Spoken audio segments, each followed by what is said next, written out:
What up, y'all? Before we kick off the episode, we want to let you know that we have a gift for our 3,000th patron. We have over 3,000 patrons over at the Right Pack, which is www.righteousandratchet.com, where $5 gets you double the righteous, double the ratchet. Bonus episode every single week. And exclusive content. We chat over there. It's a whole budding community, Doboy. And in recognition of us hitting 3,000 Patreons, we have decided to fly out a lucky Patreon member, let them have a meal with us, and meet us in person. Somebody getting flued out to LA. All expenses paid. All expenses is paid for. You feel me? And that lucky winner is, drumroll please.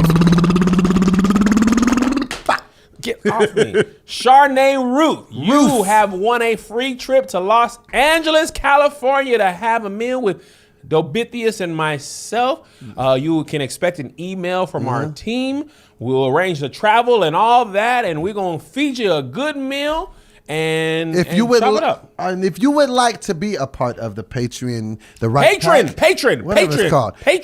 The next milestone we are going to acknowledge will be the 5,000th member, and we will give that lucky person $1,000. 1,000, a whole US dollars will be given away when we hit 5,000. So go ahead, spend $5 with us. You might win 1,000. You might. It's like a raffle, but in the midst of the raffle, you get double the righteous, double the ratchet. It gives you a bonus episode every week and other exclusive content before other people see it. Some stuff people never get to see, and you do. So join us, www.righteousandratchet.com, and we'll see you at 5,000. Now enjoy the show. Charnay Ruth. We'll see you soon. We'll see you soon. You feel me? Are you ready? Ready. What up? This is your boy, Doboy. And I am Kevin Fredericks. And this is another installment of Started Off on the Right. Righteous and ratchet and righteous and ratchet. We're right back again. Right back in Kevo State Studios worldwide. Yeah, we could breeze through that one. I might be able to drop that out. Fix it in post. Put auto-tune on it, Josh. Yeah, take his mic away. All right, guys, this is a great day. A great day for Dobithius. You know how many people called you Dobithius last week on the weekend? Did you notice that? Dobithius? Yeah, because I said that in the thing. You did. I heard like 7 people call you Dobithius. That's your name. That's your new name alert. Dobithius. I'll allow it. All right, so being as we do, we have a podcast here because all of us are a little bit righteous and a little bit ratchet. And we veer off the regular path. We don't always have to do what everybody else says that we have to do. So this is a special. Who says we have to do anything? I don't know. We just don't have to always talk about pop culture. Yeah, we don't always have to talk about things like that. We talk about our own lives. Popcorn, talk about ourselves. Pop-Tarts. Pop-Tart. What's your favorite Pop-Tart? Naked strawberry. Naked strawberry. Yeah. Without the icing? No frosting. We should do a one gotta go with Pop-Tarts. Everything can go but naked strawberry. Over cinnamon? Yeah, I don't eat like fruit flavored Pop-Tarts. Dude, you understand what he's saying? He likes Pop-Tarts without the icing on it. You're crazy. That's the best. No. I like my Pop-Tarts like I like my one naked. Oh. You weirdo. What's your favorite Pop-Tart? It's the cinnamon one. Really? Oh. I only eat fruit. I don't like chocolate. I like them warm. I like them room temperature. I don't mind them room temperature. No one likes. I don't like brown sugar ones. I don't like s'mores. S'mores hurt my teeth. It's like my teeth be like, okay, this is a lot. That's what hurts your teeth. Why do s'mores hurt your teeth? The s'mores Pop-Tart. It's so much sugar. Oh, the sweetness. It's the sugar on top, and then it's marshmallow. I mean, they all got sugar in them. I'm kind of one of those guys. Marshmallow only for s'mores, fresh when you're camping. Marshmallows aren't a good I can't think of another. I don't put marshmallows in anything. Like that Rocky Road candy bar? Did you guys but they're good in Rice Krispies. Rice Krispie treats. And Rocky Road. But even then, that's I don't really like properly portioned. I don't like the mass-produced Rice Krispie treat. I like you make it at the house and you eat. Oh yeah, because black people go the butter. Oh yeah, the amount of the recipe that says butter and what we put in there, we'll decide how much butter goes in the Rice Krispie. It's like with Kool-Aid. Like I never just put a cup of sugar. When I was like 8, I looked at the instructions. I was like, 1 cup. Who? What are you talking about? At 1 cup, we just getting started. This party ain't We just got to the party. We just got 1 cup. it going. before It must I be even 1 look cup at a down. time, you know? Yeah, It's- 1 cup at a time. So Si- one time I made Kool-Aid with 1 cup. It was the worst thing ever. It probably just tastes like colored water, right? Yes. I want It's diabetic G2. Kool-Aid. That's the Side original note. You know what's G2. funny? My kids never have Kool-Aid. They never made Kool-Aid in their life. I think you need to culture them and give them some Nah, we Kool-Aid. off that, man. Capri Side Sun's note, the goal. what's your favorite Kool-Aid? I think mine was Charcoalberry Finn. That's slept on. What? What? Charcoalberry Finn. Was that like a special edition? No, y'all never had Charcoalberry Finn Kool-Aid? I never No, even and heard you're of not that. gonna act like that's a common flavor because it's Serena, not. have you had Charcoalberry Finn? No idea what that is. None of y'all have had Charcoalberry Finn Kool-Aid. You know he got a special edition Kool-Aid. Y'all Sir, are serious? because you had so much Kool-Aid, we just gonna send this to you. What, Kool-Aid reward points? Shut up. Y'all never really had Charcoalberry No. Finn? Wow. No. It'd be your own Joshes and Cavs. And Serena's. Okay. All The right. team is growing. Came on What's stage your studio. favorite flavor, though? There was like a blue ice flavor one time. It was like limited edition. Ice blue. Ice blue. You remember that? Anybody? No. You strike me as more of a Calypso cooler man. I never heard of that. Just red standard edition is good enough for me. Whatever the flavor red was. Whatever that's that it. was. Just on red, ice. Just Red red. on ice. Yeah. Available at Greens and Gravy. Yes. Where's Greens and Gravy? Atlanta. Oh, you didn't get to go. No, I want to You'll put me get to go this down. time. Oh, he might not be able to eat though because he's trying to. He's Oh, I'm gonna he's trying eat. to beat you. Yeah. Oh, let's give him a quick update on our weight loss. Oh, here's the thing about the weight loss thing. I told Doughboy, I'm not going to be Weighing every weighing week. myself every week. I am. I'm going to weigh myself every week. I think for the competition, it'll be boring if it's like down 2, up 1, like every I week. think that we should show people Whatever that. you want. I think oh shoot, the scale's not here. Did I you weigh ordered the yourself? scales for here, and I haven't weighed myself. We should get a big scale like the episode Like in the the Biggest office. Loser. We I started at 315. Last week I was 308. I Kev started at 260. I'm He was at last week. He was at 255. 255. Yeah. Okay. But that head is about 248 by itself. Come on, guys. Huh? All right. Well, speaking of things to drink, nobody was speaking of things to drink. This episode is going to be centered around a very, very special day in my life. We've talked about this loosely on the potty before, and now we're going to talk about it a little bit more into detail. On Saturday, what was Saturday's date? April. What's today's date?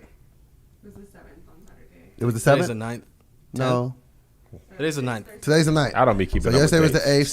8th. 6th.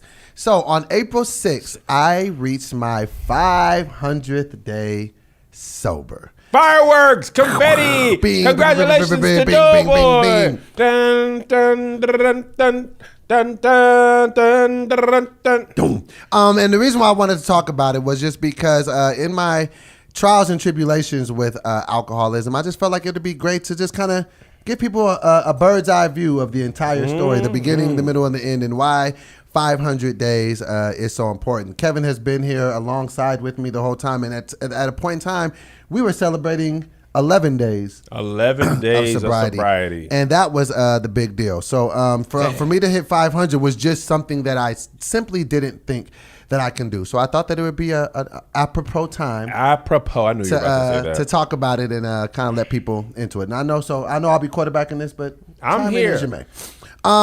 So I think to talk about how you get to 500 days sober, you got to even just talk about how you even got to having a problem.